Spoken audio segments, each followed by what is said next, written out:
Frozen Tundra Football League.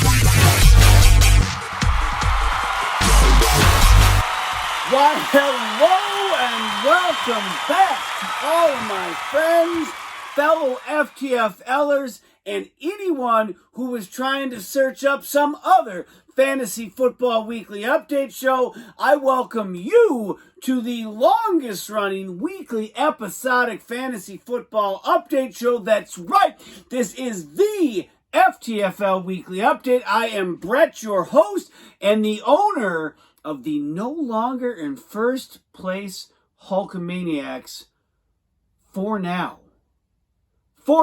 8 weeks have come and gone. 6 weeks still remain in the regular season. Plenty of time to chase down Adam the Chump Swart and his Liquid Schwartz, but more on that in just a moment. Now, last week we saw a ton of points on the board. This week, 150 plus fewer points were scored.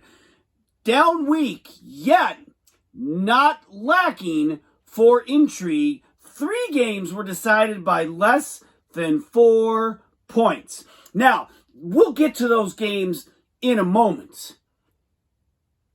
Probably, though, more interesting and of more of note than the games from the last week is the news from the NFL from the last week. Let's start with this. Is there a Haffy's curse?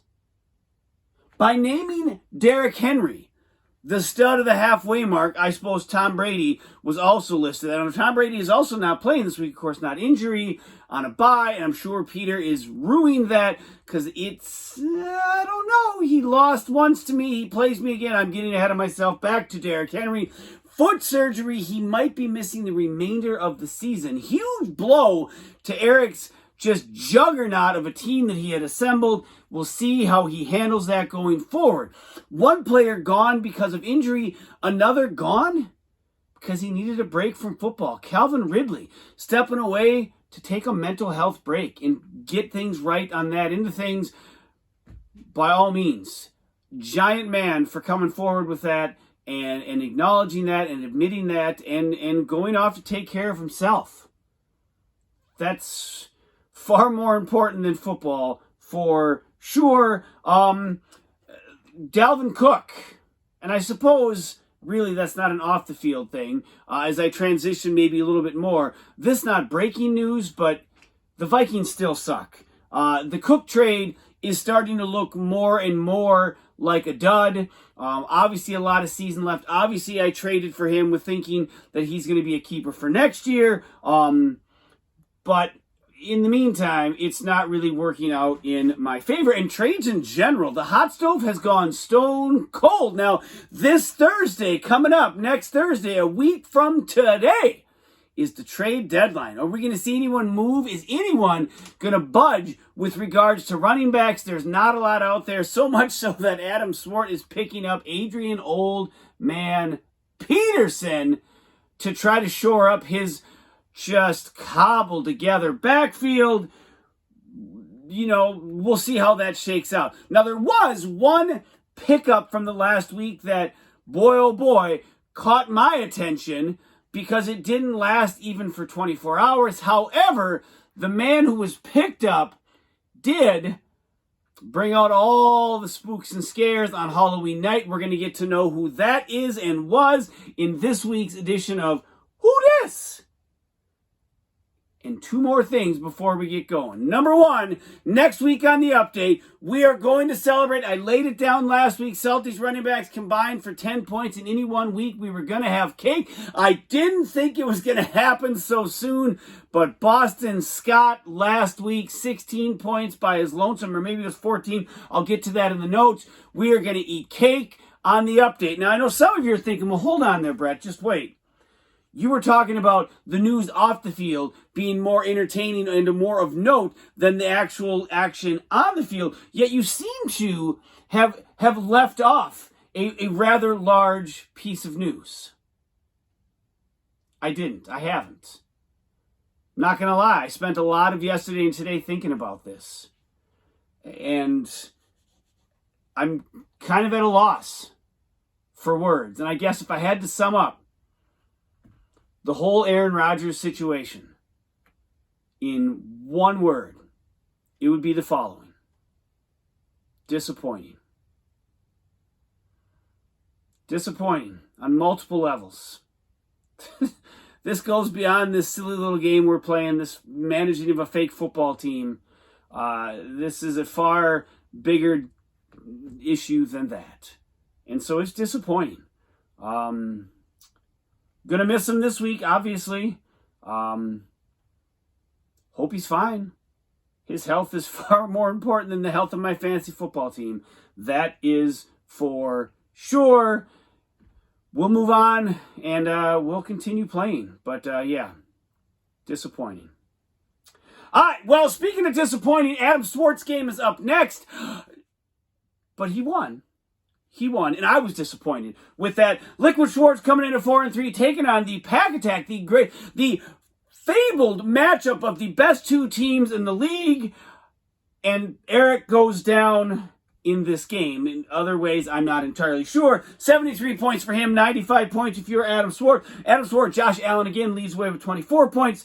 Najee Harris, now he has been attempting to lock down another Harris. I guess Adrian Peterson is a suitable replacement for that. 15.5 for Najee, 13 for Adam Thielen. Devontae still in the lineup. Booker, 10.5. Now, when Saquon comes back, he's not going to be really noteworthy. As same with, what the heck, Singletary. David Singletary, when he comes back, Khalil Herbert won't really mean much either. Jamal Williams, yeah, we'll go down the list for you. Know it. You recited it to me. You need help. And for the meantime, you still won. You're 5-3 now. And Mike Williams netted you 1 point. Mr. Boomer bust himself. 1 point for Mike Williams. Didn't hurt you in the end. But like I said, you are in need of a second running back if you plan on going further in this league. If you're Amari Cooper had 18 points. Cooper Kupp 15.5. Drake Zierlein with 10 points. Matt Ryan. We didn't go with Sam Darnold. He added Matt Ryan. He had 8 points. Is Russell Wilson not going to play this week? Of course, they have a bye. Will he play in Green Bay on the 14th? I almost guarantee it he will, because he's Russell Stupid Face Wilson, and he loves to haunt the Packers. Fournette, who had been on a 3-game tear, fell off the mountain, 3.5 points. And Derrick Henry, in what might be his final performance this season for the Pack Attack, with a measly 4 points. Eric falls to 4-4. And now, because of this next game, 2 games out of first place in the South, because of Valhalla Vandals coming in at 5-2, taking on Kramerica at 4-3, and Kramerica continues to tumble. Once upon a time, Sid was 4-2.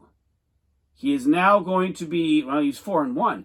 He's now going to be 4-4. He lost his 3rd game in a row, 107.5 to 85.5. If you're Peter, A.J. Brown is fully awake and ready to rock, 25 points. In the last 2 weeks, A.J. Brown has netted 43 points. In the previous 6 weeks, 26.5 points. Dude is healthy. Dude is taking ball. Julio Jones is an afterthought. And now with Derrick Henry out, that passing game really might be cranked up. It could get nuts for A.J. Brown. Darrell Henderson continuing to surge with 18.5 points. Tyreek Hill 18. The Cardinals had 12 points. And Mahomes 10. Just 10. Didn't want to start Tom Brady. He had 36 on the bench. Best player in all the FTFL. And you left him on the bench. And you can't play him this week against me because he's on a bye. That's right. You get the Green Bay Packers even without Rodgers, I'm going to say it right now. The Packers, they're going to be in that game, and I am not at all going to be surprised if they win that game, just like I'm going to win the game against you, Mr. Vingy. If you're Sid, Michael Pittman had his biggest game of the season, 21 points. Austin Eckler, who was flirting with wet paper sack status, comes out of the bye injured. How that happened, not entirely sure. Might have cut his hand on a beer tab. I don't know. New Orleans defense, 14 points. Antonio Gibson, 3.5. 3 points. He's averaged 3 points a week over the last 3 weeks. I don't know. I think he's dinged up. I'm pretty sure that's the case. Sid is missing those production points. Justin Jefferson had just 1. And Kirk Cousins in a rare start, because who should ever start Kirk Cousins, got 8 points. The Vikings' kick-ass offense, which I'm going to rag on later, has been anything but. Sid falls to 4-4. Peter moves to 6-2. And if Matt loses, what quick little peek ahead here. Oh, he did. Peter now has a 2-game lead on all the people in the South. Then again, no one scores any points in the South, so really, it's not all that difficult. One last game here before we get to meet Cooper Rush. The Hulkamaniacs coming in at 4-3, taking on the Mixing Cocktails, who had just the week prior notched the elusive 3rd victory at 3-4. The 4th victory was a whole lot sooner to come. 83.5 for Mixing Cocktails, 80 for the Hulkamaniacs. If you're Andy, Aaron Jones, 15.5 points. Nick Folk, your kicker, with the second highest score at 15. Debo Samuel, 13 points. Mike Evans, 13. Stupid Mike Evans. One damn play. A 41-yard touchdown pass. 12.5 of those 13 points came on one damn play. Come on. Come on! Without that stupid play, I win. I'm 5-3, and I'm tied with Schwartz for the league. But no! God, Tom Brady. Love Tom Brady. Inspired by Tom Brady. He can suck it after that touchdown pass. Travis Kelce, 2 points. Only the 3rd time in the last 2 years has Kelce scored 2 or fewer. It is uncharted waters. That offense, just like the Vikings offense, has been struggling mighty. Now, Melvin Gordon and Tyler Lockett on the bench combined for 31.5 points. He didn't need those points, but Tyler Lockett is absolutely a boomer bust. He boomed and Andy busted. Will Andy play him next week? Oh, wait, he can't because Tyler Lockett is on a bye. If you're me, DK Metcalf, 17 points, 2 touchdowns, only 17 points. That's right, he scored twice. Mike Evans scored once and had 4 fewer points. 2 touchdowns. Aaron Rodgers, 14 points. Cordero Patterson continues to be just an absolute stud. 12.5 points. Alvin Kamara, 11.5. Damian Harris, 10 points. Dalvin Cook, 4. 4 points for Dalvin Cook. Noah Fant, 1 point. Now, Noah Fant is also going on the COVID list. Yay!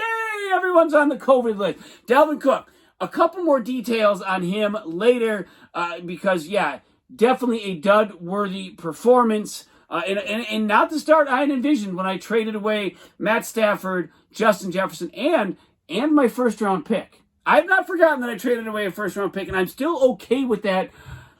But if this season doesn't pick up with regards to Cook, I'll be less okay with it by the time the draft comes around. Now, I can't get that first-round pick back, I guess, as easily as maybe others could be achieved. And this next player, as we dive into who dis, had himself a hell of a week on the field and in our league. Ladies and gentlemen, boys and girls, I give you Cooper Rush in this week's version of Who Dis? Who Dis? All right, well, if you're a Vikings fan, when the news broke Sunday afternoon that Dak Prescott wasn't going to play, you were thinking to yourself, boy, oh boy, we have got it made. 4-4, here we come. 4-3, here we come. Just licking your chops, wiping your hands. You have got this in the bag. And then Cooper Rush happened. Now, Cooper Rush, you're like, never heard of the guy. Right. That's pretty much all of America outside of Charlotte, Michigan, where he was born on November 21st in the year 1993. I think at that point, Diesem had already started losing his hair. I haven't seen a school picture, but I'm guessing that's what was going on. He went to Lansing Catholic High School, and in 2010 and 2011, he had back-to-back undefeated seasons for his high school. In the regional championship in 2011, he threw 5 touchdowns in 1 quarter. I mean, that's Al Bundy type rare air right there. 5 touchdowns in 1 quarter, 8 in the game. He was named Michigan's Gatorade Player of the Year. His career in high school, he had 80 passing touchdowns, 1,400 rushing yards to go with 27 touchdowns. The dude had a pretty solid career. Again, named Michigan's Gatorade Player of the Year. He had what seemed to be a bright future. However, only one scholarship offer came for Cooper Rush. And that was from Central Michigan, where he took the offer and headed off to college. In the 3rd game of his freshman year, the starter went down. Cooper Rush came in. 326 yards and 3 touchdowns later, a legend was born. He never looked back. He started every game the rest of his 4 years in college. Bravo to you, Cooper Rush, for finishing out college. Probably trying to pad stats. Probably trying to make yourself notice. Now, one noticeable performance came in the 2014 Bahamas Bowl. His team in the fourth quarter, was down 49-14. And they scored 5 touchdowns in the fourth quarter, the last of which being a crazy multilateral circus 97-yard touchdown. They could have kicked an extra point and gone to overtime. They went for 2. They didn't get it. It would have been the largest comeback in FBS Division I football history to be down that much in the fourth quarter and to come back. Now, even after all of that, he still was only the 14th highest ranked quarterback. Thought maybe would go as a 7th round pick. He didn't. He was undrafted, and he was picked up as a free agent by the Dallas Cowboys then. He spent a couple years there, and he actually beat out the new Jets quarterback, Mike White, for the backup role where he was spent a few years. Eventually, he was cut in, I believe, 2020. He was picked up by the Giants and was on their practice squad. He was cut. The Cowboys picked him back up again for a second stint, which, of course, is where he is now. And that was leading up, just riding along. Dak Prescott is back. He is playing. Dak Prescott is down. But before that happened, on October 30th at 2:59 p.m., he became an official member of the Mixin' Cocktails. Why not? Spot start. Let's see what happens. Let's do it. Let's go for it. Andy, Dak Prescott wasn't going to play. Lamar Jackson was on a bye. I need somebody in my lineup. Sadly, that somebody wasn't going to be Cooper Rush, because on October 31st at 10:25 a.m., that's right, a mere 19 hours later, he was cut. Never saw the field. Wasn't even considered to be part of the team for 1 week. Now, folks, if you're paying attention, and I hope you are, there is a name on the toilet bowl for an action that is the exact thing that just happened. Joey Harrington, $1. Now, for 1 hour, not 19 hours, but boy, we are picking nits now. One big mistake. Adam Swart, he has been the Diesem Award winner on more than one occasion, and he owns it for that move. And Andy, seeing this, said, hey, I can do that too. Now, of course, it didn't bite Andy in the butt, but boy, throwing money around like it's air. Just whoo, whoo, whoo. Now, Cooper Rush did not take that slight. He did not let that get him down. No, he went on to beat the hapless Vikings on Halloween night. I watched it out in my yard next to a fire. It was a magnificent capping off of the week. It started on Thursday night when the Packers beat the Cardinals with just about nobody out on the field. And then it ended with the Vikings losing a game that looks like they just couldn't lose. That, my friends, is Cooper Rush, and that was Who Dis. Who Dis? All right, next up, two teams in desperate need of a win. Mana, four-time Lucky Pants, belt-stealing champ Mana, coming in at 3-4, taking down Team Linkowitz at 2-5. Now, the history here, of course, is Jeff Markser and John Linkowitz. They got together, they hooked up. No, it's not they didn't hook up. They had relations.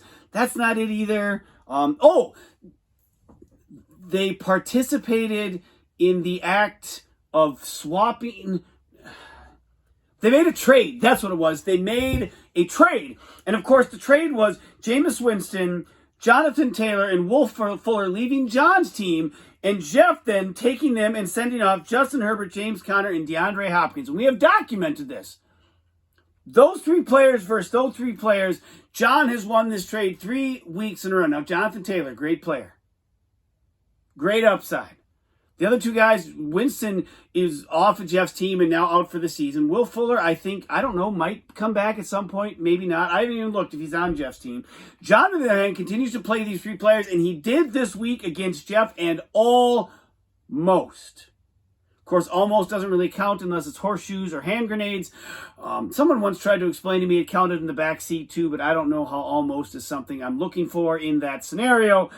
I digress. 77 for Jeff, 76 for John. Low scoring affair, but a win, a much needed win for Jeff. He moves to 4-4.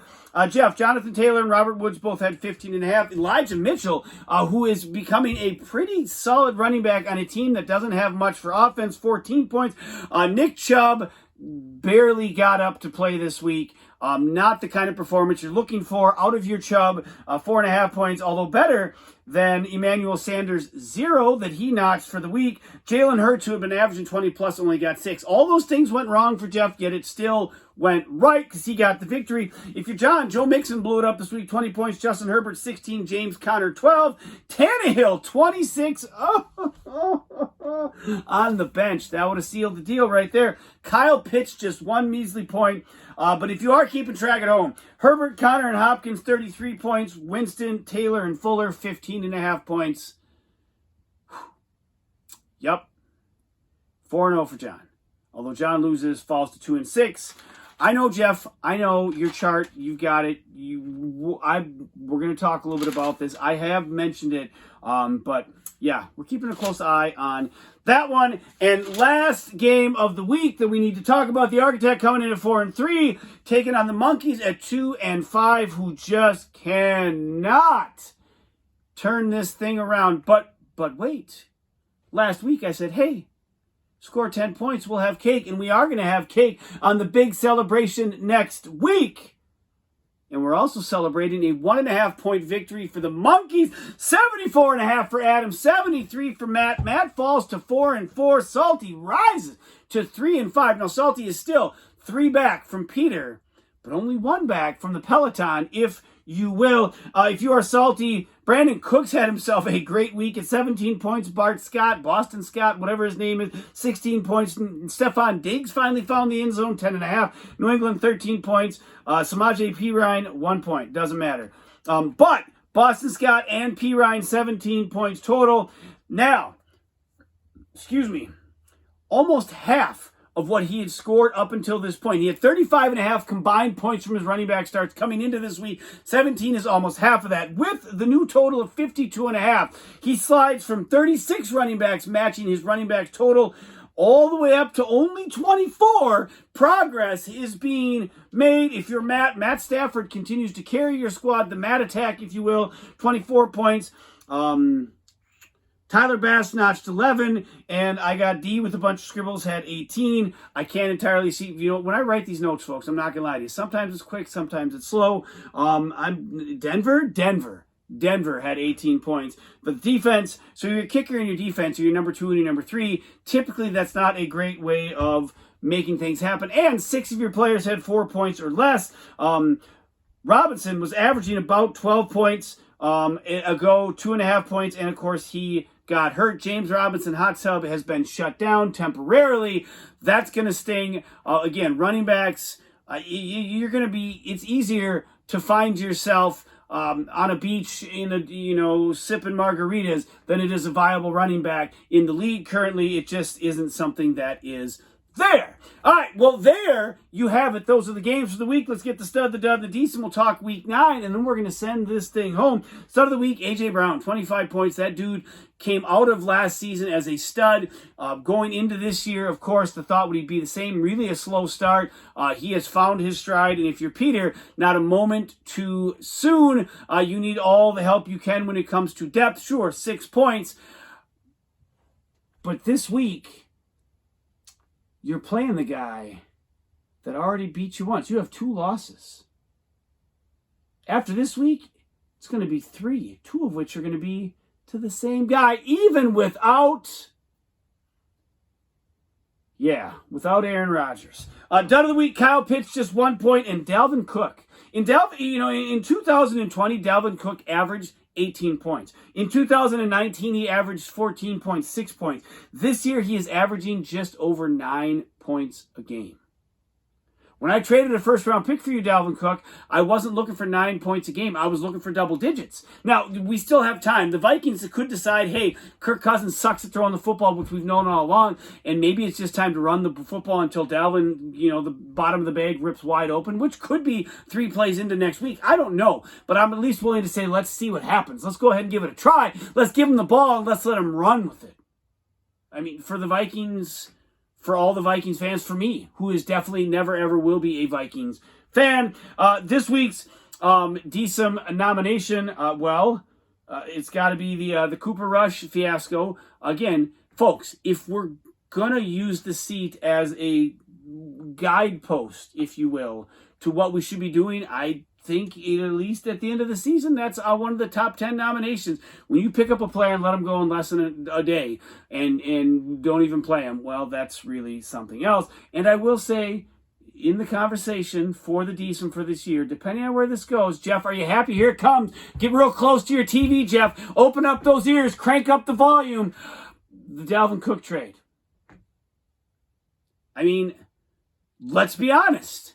I gave up a second-round pick for the greatest player in FTFL history. The greatest. The best. I gave up a second-round pick, and I still got that award. So good God, we might as well rename the damn award this year the Brett Sieber Award for foolishly giving up a first-round pick for a player who doesn't even know how to spell Drew Brees. I mean, boy, oh boy, there are fools, and then there is Brett Sieber. Woo! Yeah, there it was. You got it? Do you like it? Watch it again a few times. Get your laughs in. Start your Friday off with a bang. Huh. Sports reason why he should win the Diesem Award this week, because he picked up Adrian Peterson. Good Lord, you're desperate. All right, heading into week 9. Here we go. We have made the turn past the halfway point. 6 weeks to go. Nobody is out. Nobody is in. Anything could happen. Starting off with a good one. Valhalla Vandals coming in at 6-2, taking on the Hulkamaniacs at 4-4. Liquid Schwartz leading the North temporarily until the end of next week. 5-3, taking on Kramerica at 4-4, who is in desperate need of a victory. And Sid, I'm pulling for you this week. Mana,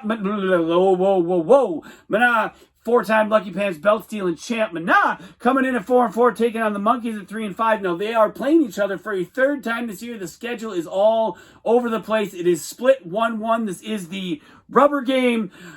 No, not that kind. Pack Attack 4-4, taking on Team Lincolnwoods at 2-6. The Architect at 4-4, taking on the Mix and Cocktail, who are all of a sudden. I mean, you win one game, that's an accomplishment. 2 in a row, that's back-to-back wins. You win that 3rd one, they call that a streak. Could it happen? Could you find yourself right there on the precipice? I mean, you're all of a sudden 1 game out of 1st in the North. It's wide open. But this show, it is now closed, because that's it. We've gone through, we've covered everything. One last time. Disappointing.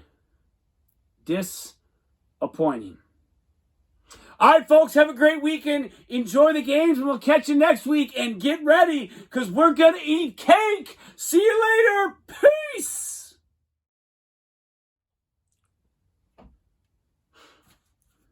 Yeah. Yeah, I am disappointed. It's ridiculous. So what? Now, halfway point I'm in first place. 1 week after that I lose, I'm out of first place. Yeah, I know there's 6 games left. I just got done talking to everyone about that. Well, yeah, I've got him in. You think that's the right move? Again, I'm all in with what you've got going on this year. What for me? So, all right, yeah. Well, I hope he does well too. All right, man. Well, thanks a lot. We'll talk to you next time. Yeah, probably chocolate. I mean, that's something the rest of my family will eat too. So, all right, man. Peace out.